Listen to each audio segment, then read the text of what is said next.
Nidangop sa ABS-CBN ang usa ka nagpakabanang silingan sa usa ka 18 anyos nga dalagita nga biktima sa pagpanamastamas sa iya mismong amahan aron magpatabang.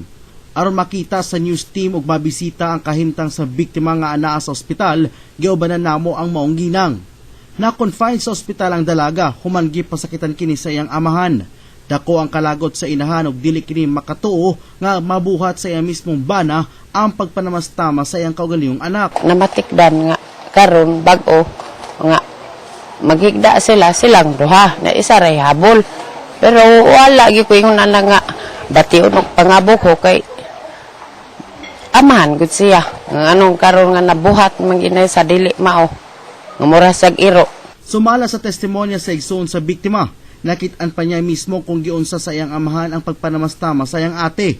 Kanang si Papa may nag-una-una na yamang kanang gitungtungan man niya si ate, naghigda si ate. Maya sa kuan ini kagabi magdog sila niya akong panidaan siya magsig kuan si ate manghilak na lang.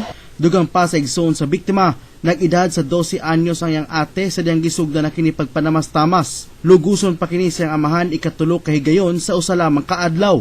Tungod kay desidido ang biktima nga ikiha o ipapriso ang iyang amahan, nipasalig ang NBI Caraga nga mutabang og manubag sa balaod ang sospek.